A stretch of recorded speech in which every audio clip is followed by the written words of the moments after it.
آئیے اب ہم بات کرتے ہیں اس طریقہ کار کی جس کے ذریعے ہم اسٹرپنگ آف پروب کر سکتے ہیں. پروب کو ہم میمبرین سے ریموو کر سکتے ہیں اور اس کے بعد اسی میمبرین کو دوبارہ سے ہائبریڈائزیشن کے لیے یوز کر سکتے ہیں.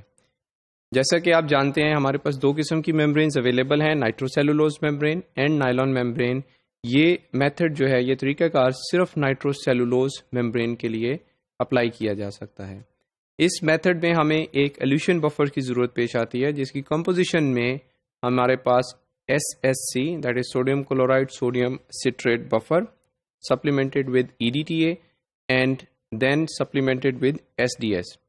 اب اس میں ایلیوشن بفر کو تیار کرنے کا طریقہ کار یہ ہے that you take the SSC and add the EDTA and have to boil it for some time at a specific pH, and after the boiling we have to add SDS in it.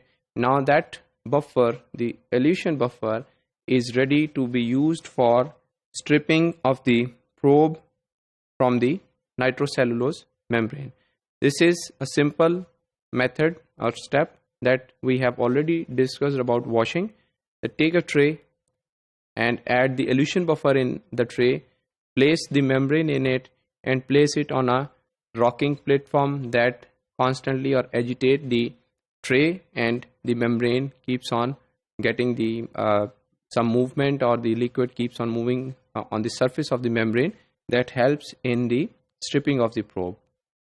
This process should carry on for 15 minutes, and after 15 minutes the elution buffer is recycled. That is, the older volume is removed and the new fresh elution buffer is added, so that we perform 2 steps of stripping using the elution buffer. In this process, it should be kept in mind that membrane should not get dry. Again, agar membrane khushk ho jati hai, there will be problems. So pay special attention to keep the membrane all the time wet in these steps. After elution buffer, simple SSC buffer is used to rinse the traces of the elution buffer, and now the membrane is considered to be stripped off. The excess of SSC buffer can be removed by placing the membrane over the blotting papers. At this time, before proceeding further, at this stage, after packing this membrane in a cling film, we can record any radioactivity if it is coming out from the membrane. If we see, using this mini monitor in the labs available for radioactive recording, if any radiation is still coming out, we can do the stripping again using the same elution buffer. The number of cycles has to be decided on the radiation or CPM coming out of the membrane. So once you don't see any significant or strong signals coming from the membrane, it is now ready to proceed further.